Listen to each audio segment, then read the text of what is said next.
Alright, to get started on this swim coach, we're going to start with the Daiichi 2461. This is a size 4 here in the vise. This is the rear hook. And I'm going to take some olive 6/0 unithread, and I'll start it just behind the eye here. But I only want to dress about the front third or fourth of the hook. So I'm going to make a short thread base here and come forward again. So I want to cover this with a couple layers. I want to make a good solid foundation for the fly so that nothing slides back later. So I'm going to dress the front end of that shank, and then I'm going to make a dubbing ball. And for the dubbing ball, I'm going to use gold ice dubbing. And the idea of this is this fly sort of came from looking at steelhead flies, that flies like the Intruder, that use a dubbing ball to spread the fibers in the collar to make it a little bit taller so it doesn't collapse when you fish it or swing the fly. And the idea of this dubbing ball is just to act as a prop for the flash tail and the collar that we're about to put on. So I want to twist that ice dubbing down good and tight, and on the thread base, I don't want to come back here on the bare hook, I want to do this on top of the thread base. I'm going to build a ball of dubbing. And it doesn't need to be terribly big, but I do want an edge to it, a shoulder to it, and as I run out of dubbing, I can kind of sweep that fiber back and just end up with the ball there at the back of the front third. So for the tail on this fly, what I've got is ripple ice fiber. And ripple ice fiber is a really cool material. It's a relatively stiff flash, but it's actually cut in a crinkle pattern. So it's shaped that way. Its actual shape is crinkled. And what I've done here is I've mixed light olive, gold, and sand, I believe is what this is. The color choices are up to you. You can use whatever you like. So I've taken about equal amounts of all three of those colors. And I'm going to lay this in front of the dubbing ball and fold those ends back and wrap over it right up to the front edge of that dubbing. You can see that tail's pretty ragged back here at the end. I don't want it square cut, and I do use the full length. I just tied it in at the middle of its length. For the larger size swim coach, I use the full length. For the baby swim coach, the smaller version, which is tied on a 4 and a 6, I will come in and trim some of these a little bit shorter just to shorten the overall length of the fly. So once I've got that tail in, and I'll usually wet that down just so it kind of stays out of my way, I'm going to start with the collar. And the collar on this fly is possum fur, dyed possum fur, and I'm going to start by making a dubbing loop. So I've got my dubbing whirl here, and I'm going to make a fairly long dubbing loop just for ease of use. I'll take a couple turns up here, then I'm going to come around the loop to close it, and then I'll bump my thread forward a bit, about half the distance of what we've got left here on the front end of the hook. So I'm going to take one leg of this dubbing loop and put it back here in my material spring of my vise, and that'll hold that out of the way so that it doesn't twist up with my working thread while I get the possum fur ready. So now I'm going to take some yellow possum, and again, you can mix and match these colors, to your own needs. But I'm going to cut a small clump of yellow off the hide here, and you can see it's got some longer, stiffer guard hairs. I'll usually pull those out, and I'll just set that down on the tabletop, and then I'll come in with a bit of olive,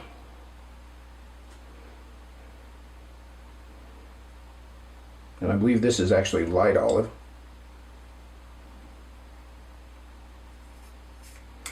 and cut maybe just a slightly bigger clump of olive possum. This one doesn't have quite as many guard hairs in it, but you can see it's got some nice black tips. So I'm going to take and put this right under the yellow on my tabletop, and then I'll pick the whole shebang up between my fingertips, like so. So I've just got those pinched in my fingers. I've got yellow on top, olive on the bottom. I'll take my loop out of my spring, and I'm going to tuck these two pieces between, or tuck this possum between the two strands of thread, like so. And you can see this butt end is a little long. So I'm going to pinch that loop closed, and I'll just turn it over. And then with very sharp scissors, I'm going to come in and trim that off as close to the loop as I can. I don't want to be flush to it, but I want to trim most of the short side off. and I'll pinch the loop just below the fur and spin the whirl, and I'll just let that twist work up through my fingers until it starts to spin the fur into a rope. So now we've got a nice even dubbing loop. I'm going to take my dubbing brush now and just brush out any trapped fibers, sort of direct this all downward so that I've got a nice pretty loop. And I'm going to begin to wrap this just at the front edge of that tail. And as I wrap, I'll sort of wet my fingers and comb each fiber, or each turn back like you would a hackle fiber collar, a soft hackle collar. You can see I've got a couple turns of yellow, and I'll get a couple, 3 turns of the olive here. Just combing back as I go, just clearing the way for the next turn. And then I'll tie that loop off at the front. You can see how already that collar is really upright, creating a lot of volume on the hook. So I'll take my dubbing brush and again just free any trapped fibers all the way around. The reason I use the dubbing brush rather than my fingers is I don't want to jam my finger into that hook point, which absolutely will happen if you do it with your fingertips. And you can see we've got some mess up here up front. I'll just sweep that back and make a couple turns over the front edge of that collar. That's going to do 2 things. It's going to sweep those fibers back, and it's going to create a little base for the hackle, the mallard feather that we're about to wrap. So now I'm going to come in with a mallard feather. And in the case of this olive one, I actually use 2 colors. I'm going to use a chartreuse mallard flank feather and an olive mallard flank feather. And what I want to do, I'll show you how I prep these, is I've got 2 feathers that are about matched in size. And I'm going to, just one at a time, take and create a separation point at the tip. And you can see I've prepped these feathers, so I stripped all the fluff off of the bottom. And I'll stroke those fibers down so I've got a separation point. And I'll do that to the other feather as well. Then I'll stack the 2 feathers so I've got a matched set like so. The chartreuse on the inside and the olive on the outside. So I'm going to use this matched set, and I'm going to tie this in here at the front edge with the inside of the feather curve toward the hook. And I want to make sure that I anchor this down good and tight here. And then I can trim those tips out. When you're picking feathers for this, you want feathers that have a relatively narrow stem. And in the case of mallard feathers, that's easier said than done. So I use the word relatively there. The stem is always going to be thicker than a hackle feather, but we want something that's going to be a little bit thinner so it wraps a little bit more nicely. Now, one trick that I have found is I want to trim these stems down fairly short before I grab them in my hackle pliers. And I'll pull those 2 feathers upright and come in with my hackle pliers and grab both stems and lift them up. Now I'm going to fold these feathers by pinching my fingers around the stem and stroking the fibers back to one side. And you don't have to be super adamant about this. You don't want these to lay down flat. You want these to sort of stand up a bit and create that outside exoskeleton, the big outside profile of the fly. So as I crease those back, I'm not going at it super hard, but I can use the edge of my scissor blade to kind of crease that stem a bit as well. And once I've got those swept back where I feel comfortable there, I only need a couple turns here. I'm going to begin to wrap this, and you can see how I'll hold these in place on the far side as I come around. You can see how nicely those will lay back. Don't try to pack these turns one on top of the other. Let them spread out a bit. I'll come right up to the hook eye and hopefully end with bare stem just behind the eye. And I'll tie those stems off with a few turns. Push my thread out of the way and trim those stems out. Now I'm going to grab my dubbing brush again for the same reason and just sweep all those fibers back. You can see how you can kind of release them and how big an outside profile we get to this fly. I'll sweep that back and just build a smooth thread head here over the top.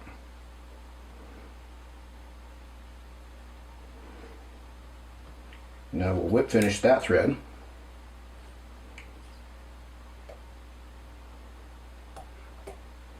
And the back end is done. Now typically when I sit down to tie a bundle of these, I'll do all the back ends first and then come through and attach them to the front hook. So that's the step for the back end. And I usually do put a little bit of Solarez on here just to lock that head down. So I'm going to take some Solarez bone dry and coat those thread wraps all the way around.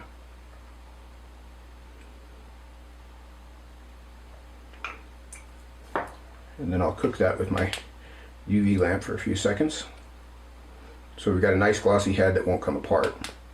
And you can see when I shine that lamp on there how that chartreuse shows through. So there's our back end. So I'm going to take and set that aside for the moment. And then I'm going to pick up a Daiichi 2461 in size 2. And I'm going to put a 5 or 5.5 millimeter brass gold bead onto this hook. You want to put that hook on right now, but ahead of time. And I'll chuck him up in my vise. So it's a pretty oversized brass bead, and you can certainly use tungsten here, but we've got room for lead wire on this fly, so I'm not going to go to the expense of using a tungsten bead. This bead is going to do sort of the same job that dubbing ball did on the rear hook. This is going to help to spread the front collar. So this is not a bead head fly. This bead's going to be mounted more toward the center. So I'm just going to slide that bead up out of the way for the moment. And I'll start that same 6/0 unithread about halfway down the hook. And I want to dress the shank all the way down to the bend with a nice smooth layer of thread. And I want to make sure I get all the way to the very back. And then I'll come forward again.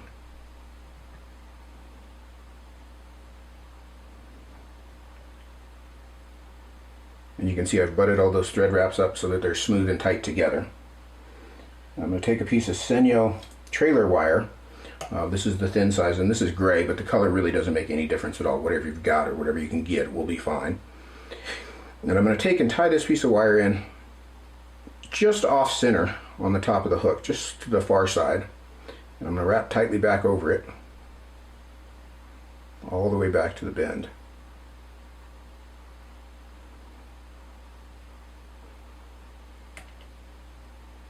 You want to avoid that hook point right there.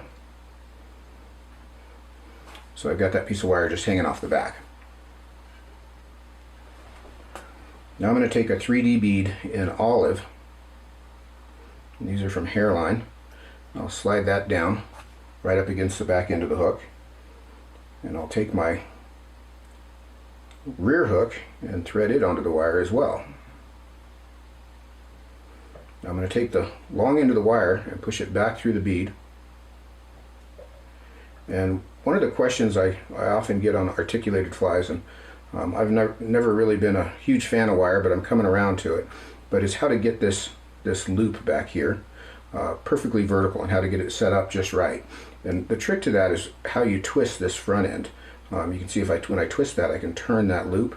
So I want to turn that loop until it's vertical, and I want that loop just a little bit bigger than the eye of the hook. Once I get it there, I'll hold it in place. You can see I'm holding it with my material hand, and I'll catch the back end here so that loop is straight up and down. Now before I get too far along, I've got just a little bit more wire than I need up here, so I'm going to cut this in flush to where I started the wire, and then I'll come forward over those two strands, just anchoring that down tightly. Now I don't go to the trouble to double that over. I've never had this come out. This is actually an incredibly secure connection, and we will end up putting some Zap-A-Gap on here. But I don't go to the trouble to double that back. I just don't catch fish that big, I guess. But I snag plenty of trees, and I've never pulled the back hook off. Now another thing that you can do back here to align this loop is pull back and put your scissor blades in the loop, and then open them up, and that'll create a little bit of a corner there, so it sets that eye straight up and down so that your back hook always stays true. Now one little trick that I've come up with, or I don't know about come up with, but anyway, a way to keep this back hook from stabbing me is I'm going to take a rubber band and I'm going to put it over the back edge of my vise and loop it up over the bend of this hook, and that just holds that hook bend out of my way so it doesn't stab me in the hand every chance it gets, which it will do. And I'll run my thread back to the bend here. Now at this point is a good spot to, typically I'll stop here, I'll whip finish the thread and apply some Zap-A-Gap and just let the whole dozen dry. So we're going to have a little bit of wait time here. I'm going to try to put a light coat, but a light coat of Zap-A-Gap down those thread wraps.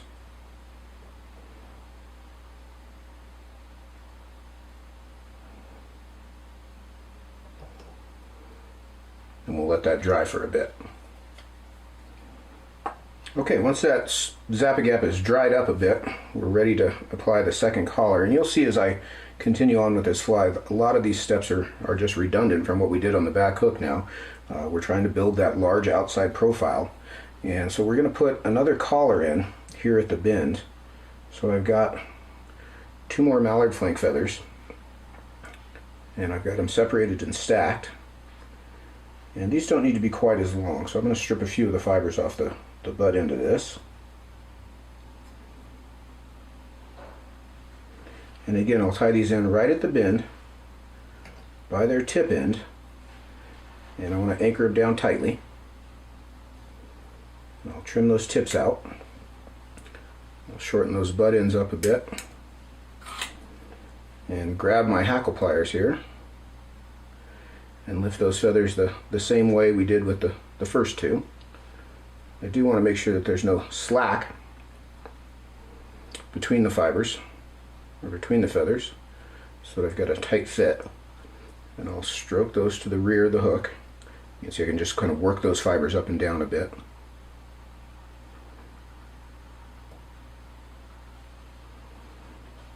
I want to be particularly sure that I get these ones at the bottom. Sometimes wetting your fingers helps a bit. So I'm going to start that first turn, and sometimes this collar might look a little ratty. We'll see how this one comes out. But it's easy to fix after the fact. We're just trying to cover the joint between the two hooks, and you can see how I can use my scissor tips to sort of sweep those fibers around and let them get laying where they need to lay.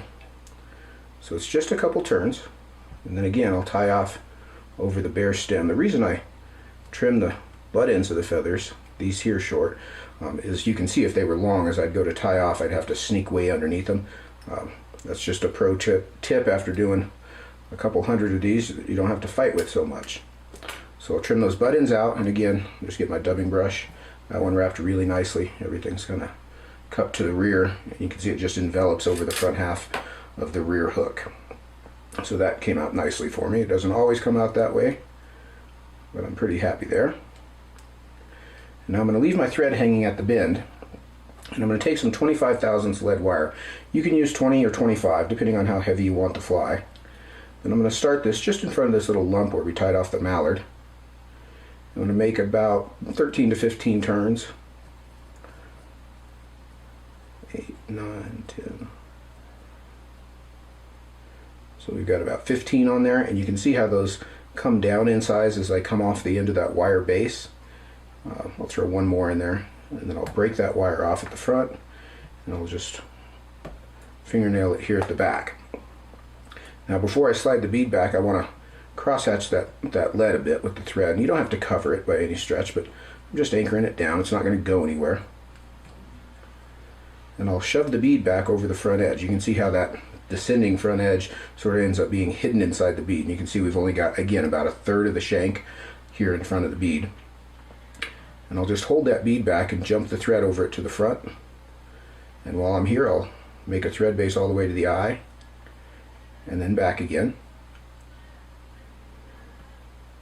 And then jump the thread back over the bead to that back side. So we've just locked that bead in place. Again, this is just like on my Dirty Hippie, the same sort of idea, but people always ask me about that one span of thread there, that if it ever got broke. I'm not sure that I've ever seen it break, but even if it did, once this fly's all done, everything's locked down on either end, so it's really not a worry. So from here, I'm going to take a bit of that same gold eye stub we used for the dubbing ball earlier, and I'm going to build kind of a shaggy body here. So I'm just going to start this dubbing, just get it pinched on, and I'm going to use direct dubbing to twist this down onto the thread. You can see as I'm working this clump of dubbing around the hook, it twists around the thread, and I end up with a a pretty nice shaggy body. And then I'll jump the thread over the bead again, kind of pick up any loose ends.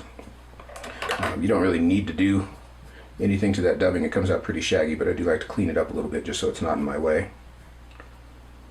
Dubbing brush is a pretty handy tool for a lot of my tie, and I use it on almost everything, it seems. So now we're going to build our next collar. So this first collar is going to be some yellow rabbit. I'm sorry, yellow possum. So I'm going to build a dubbing loop here and clip that in my loop. And then I'll take a nice clump of yellow possum, pull those long guard hairs out.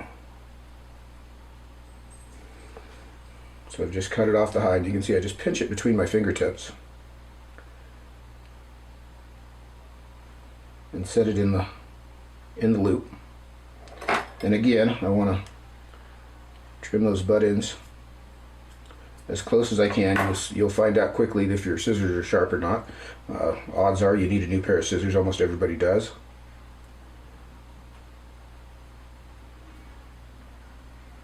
So I'll spin that up and brush that out a bit. And I'm going to wrap this on this front end, just in front of this bead.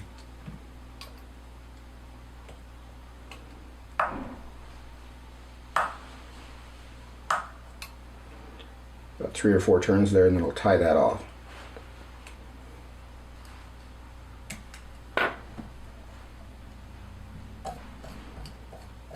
Brush that all out. Make sure I've got that big wide collar, particularly with this hard bead in here. You can see how that really stands that collar up. That's building outside profile without having to build volume all the way through. I'll sweep that back a bit, and again, just shove that right up against the front edge of that bead, using short turns of thread so I can really pack it in there to make that collar a little bit more vertical. Now the wing is that same blend of 3 colors of ripple ice fiber, and I'm going to take this clump and tie it in at the center of its length, maybe just slightly diagonal across the hook with 3 or 4 turns, so it's slightly angled across the top. And then I'll take my near side or front end and pull it to my near side and catch it with a couple of turns, so that I've got kind of a V shape across the top. And that's going to distribute that flash. That flash is pretty ragged. It's not all the same length. It actually works really nicely into a fly like this because it's not all the same. So once I've got the wing in place, we're going to grab another pair of mallard feathers. And you can see if you've got these prepped, this fly actually goes fairly quickly. It's not that it's not involved, but a little prep time on the materials makes a huge difference. So I'm going to tie that mallard in good and tight again. Trim those tips out. Grab my hackle pliers.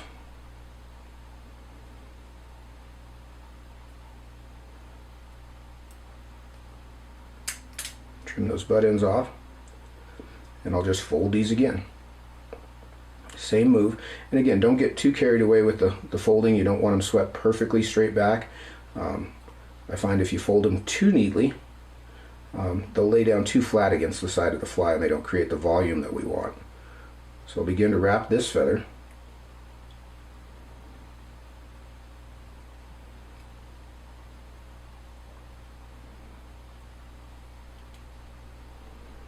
Just up to that bare stem. Try not to catch my thread. And tie that off with a couple of turns. Now this one didn't wrap quite so smoothly, which actually is sort of fortuitous for what we're doing here. I want to show you how to get around this. Those thick stems are sometimes hard to wrap. So what you'll end up with is fibers going all kinds of different directions. So what I'll do is kind of sweep these back. You can see most of them are headed the right way. I'll sweep these back, slide my fingers in from the front, just take a couple turns over that thick stem to lay those back in place. So that I've got my collar in. And now we're going to build our head. And the head on this fly is just more olive possum. That yellow is just sort of a highlight underneath there. So So I'm going to build a little bit longer dubbing loop just to give me a little working room. And I'm going to take a nice heavy clump of olive possum. Sometimes you need a longer bladed pair of scissors to get a big enough chunk of this. I'll pull those guard hairs out. They just sort of stick out at odd angles. It probably doesn't hurt the fly at all, it just irritates me. And I'll set those up between the threads and sort of square things up a bit. And on this last bunch, I'm not going to trim these quite as close. I'm going to let some of those butt ends kind of become part of the head. And the same move, I'm going to pinch that down and spin that up into a nice rope.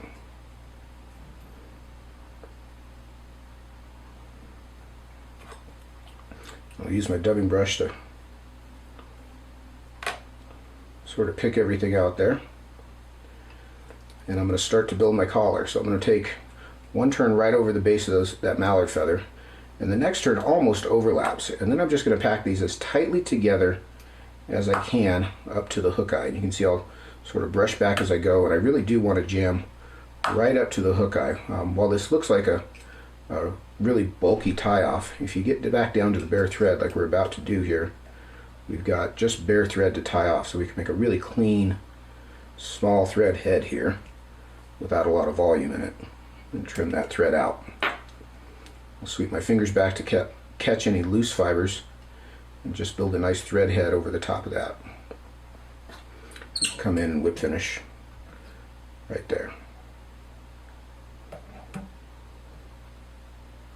So I've got one crazy guard hair in there. I'm going to get rid of him. And I'll use my dubbing brush to sort of sweep this collar back. And by now you're getting a pretty good idea of the outside profile of this fly, how big this fly became without using a lot of materials. And that's, I think, one of the keys to design on any fly is how you can make it bigger or smaller without being quite so big or small. And in the case of this fly, we're making a fly with a huge outside profile by standing those materials up more vertically on the hook. And that's what the spreader ball and the bead are for. So now I'm going to put the eyes on it. We're getting close to the end here. So I'm going to take some Solares Thin Hard and a bodkin.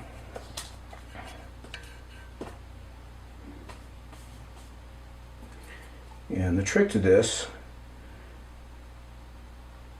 is to sort of get a bead on the end of your bodkin. And I'll turn the fly sideways. And I'm going to put that bead right down on the fur, just behind the eye. And you can see it'll kind of glob up into a ball. And then I'll do the same thing on my near side. Don't get carried away with it, it doesn't take a ton. And really this first little glob is just to sort of hold the eyes in place. So you can see I've just put a little glob on either side. And I've got some 3/16 holographic gold eyes, but again, whatever color you like. I'm going to take and press one eye in on the far side, just on top of that dot of resin. And I'm not really too worried about them being flush or flat or anything at this point. And I'll take my other eye and put them on top of the resin on this side. And then I can kind of hold them in place and get them evened up a bit.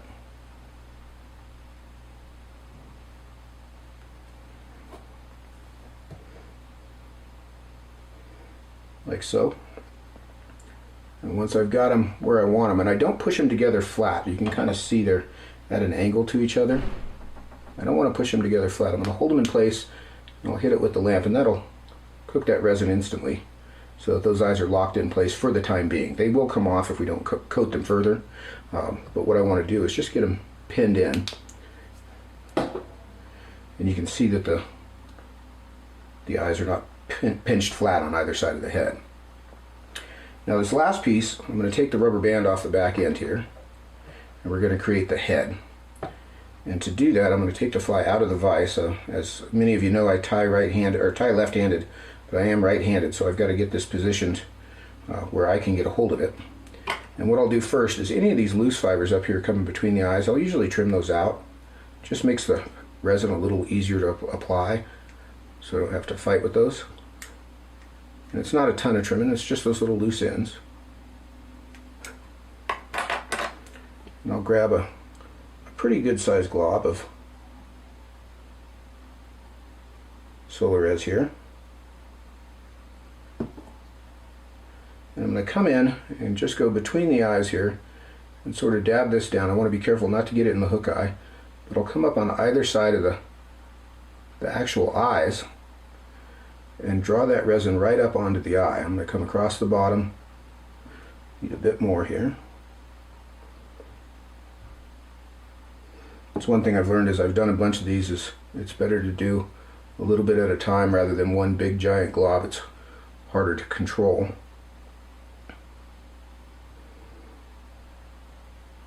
So I'm building a mask up onto the eye with the resin, and then I'll cook that.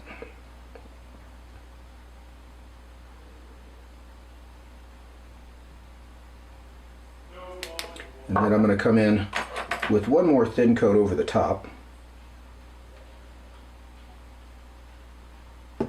just to smooth things off. This is totally unnecessary, but it just makes the fly pretty and clean.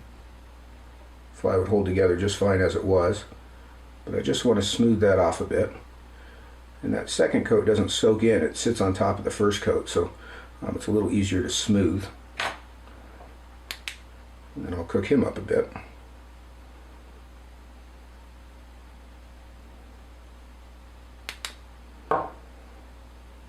Make sure everything's squared up. And we've got our finished head shape there. You can see that mask built in on the front end. And then I'll chuck him back up here in the vise so you can get a better look at him. And that is our finished swim coach. I might go at him again with the dubbing brush. You can see that big outside profile, nice head shape. Really great wiggle back here, but a really sparse fly. Not, compared to a lot of the other articulated stuff that I do and that's out there in the world these days, it's just there's not near as much material on it, which is something I've come to appreciate. Flies that are tied sparsely and heavily sink a lot better than flies that are tied heavily. When there's a lot of material, it slows the sink rate. This fly's really got not that much material on it, but it does have a lot of surface area. And I think the combination between the bulk on the front of the hook and the wire connection to the back hook, I really get a lot of swing on this tail, really a kind of a broken action to it, sort of like a Blaine Chocolate T-bone. That was not by design, but as I kind of look back at some of his stuff, that's exactly how it came out. So, good ideas transfer. Big stuff, small stuff, it's really the same idea. We're just trying to get a fly that looks like something injured that can't get away and is an easy meal. So there's my swim coach. This is the olive version. Really, you can do it in any variety of colors. Mallard's really fun to work with, and kind of layering the different colors gives you all sorts of options. Brown and yellow, black and purple, white, gray, tan and yellow. All good color combinations. Really a fun fly to play with. This is something I've had a lot of fun with. I've caught a lot of fish on it. It's always fun coming up with something new. I'm pretty excited about this one. I hope you like it as much as I do.